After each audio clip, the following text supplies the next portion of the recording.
What's going on out there, Music Land? Welcome back to episode 2 of the Music Talk Podcast. I'm your host, JB, in the place to be with my man DJ Play from around the way. Now, today's episode, I'm really excited because we get to talk about a legend. And I mean a legend in music. And to me, the king of R&B. Sorry, R. Kelly. Sorry, Usher. The king of R&B is Marvin Gaye. Marvin Gaye. And no lie about it. I agree. He is the king of R&B. Yes. I mean, because this man, some of you guys are probably here because of this man. You know what I'm saying? You know, he had songs like Let's Get It On, Distant Lover, What's Going On, you know. So, Marvin Gaye. Let's get it on. Let's get it on talking about Marvin. Now, how do you feel about Marvin? That's my man. Like I said, the king of R&B. You know, soulful. And he had some hits. Like all his albums was nothing but hits. Nothing but hits. Yes. And I want to tell you about 3 of my favorite albums. And one of them is What's Going On album. That was one of my favorites. Listen from beginning to end. All hits to me. I love it. Yeah, that is a no skip album. That's one of my favorite too. Yes. And I Want You album. That, like I said, from beginning to end, that's all I listen to.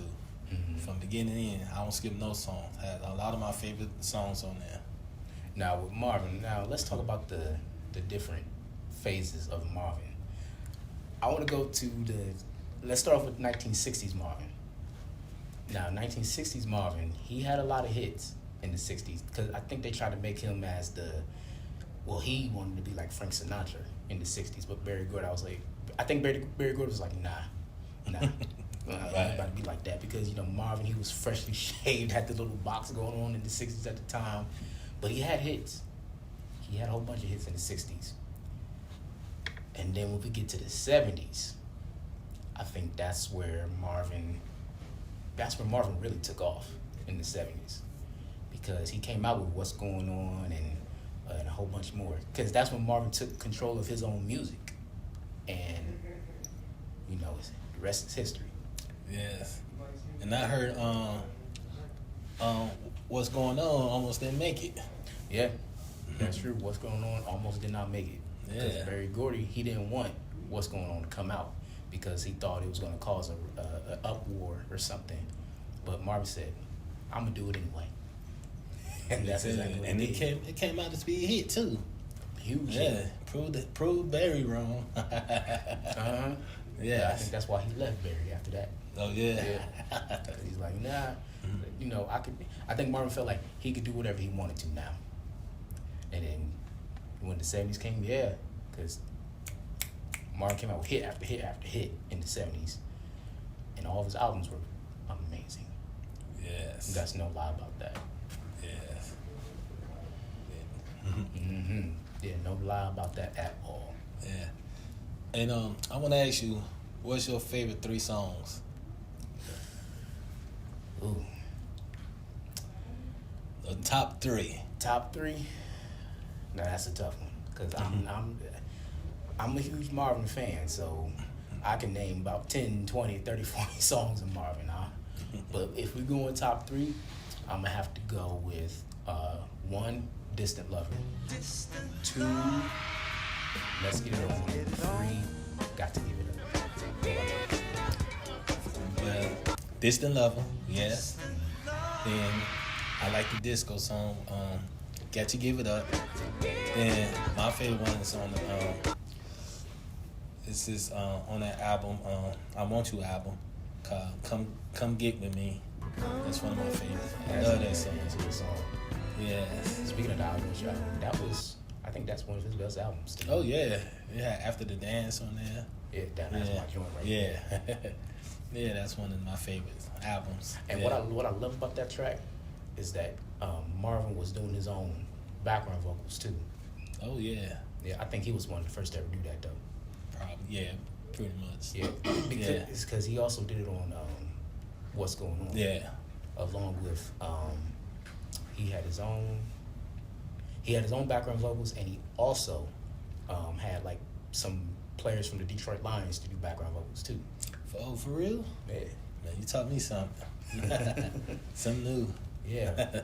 And you see, bro, Marvin was a genius. Oh yeah. No doubt about it. Oh yeah. Yeah, he worked with And on top of that, he also wrote songs for other people. Yeah. And they were hits. And his duets.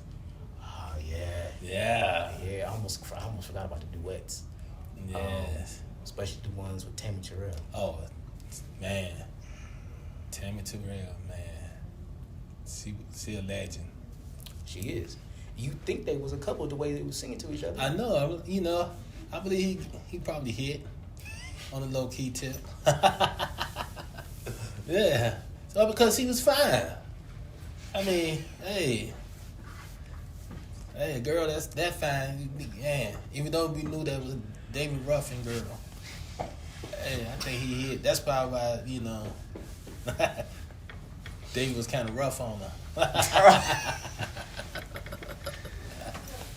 You might be right. You may be right. Yeah. Yeah, that's true. Anyway, his. I mean, that's what Marvin's most known for, with them duets he had with Tim Terrell, because they had a whole string of hits together. Yes. Like "Ain't No Mountain High Enough," my personal favorite, "Your Precious Love." That's one of my favorites. And "Ain't Nothing Like the Real Thing." Yes. "If This World Were Mine." If this world were mine. They had it all. But remember, he also had duets with Kim Weston. I think that was his first duet. Oh, yeah. With Kim Weston. I may be wrong, but Yeah. And then the album he had with Diana Ross. Yeah, that one too. That was amazing. That was a nice. That album should have too. got played more. I don't think that album did so well. Probably did, But- because they remade a lot of songs on that. Yeah. Yeah. Yeah, but it was good though. Yeah. It was It was good. good. What's that one song I like? It's called Mistake. Yeah. Yeah, that's my joint right there. Okay. Yeah. And then Marvin, he was amazing. Just amazing. It's like, wow. He made a lot of songs that nobody else can do. But in 1983 or 82, maybe 82, he came out with I think it got music on there. That album called Midnight Love album with sexual healing and music on there. I think that was his last album. That was. Yeah, that was his last album that he got to see, that he got to release while he was alive. Yeah. 'Cause I think after his death, there was another album that came out where I think so. It just had an album Yeah. with a bunch of unreleased songs. Yeah, that he did. He did. And then what was it? A few years back, they released the You're the Man album.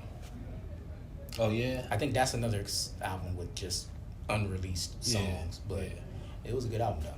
Yeah. Yeah, and Marvin, man. Yeah, and it's tragic the way he died. Yeah. It was tragic. Yeah. I was 10 years old when I heard about it, when that happened, and yeah, it was sad.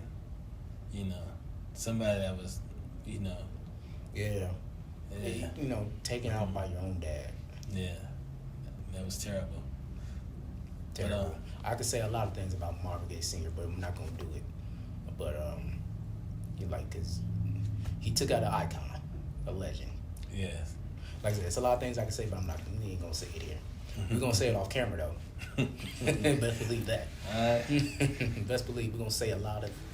I don't know if I don't want to curse on here, but just know I'm angry now. Oh yeah. Yeah, because bro, I'm telling you, Marvin Gaye. Marvin Gaye. Yeah. Marvin Gaye, everybody's favorite. Like, yeah, there's plenty of things I can say, but I know we're kind of short on time. So, anyway, y'all, once again, thank you for tuning in to episode 2 of the Music Hall Podcast. Can't wait for y'all to see episode 3. because we got something in store for y'all. Yes. Yes, you don't want to miss episode 3.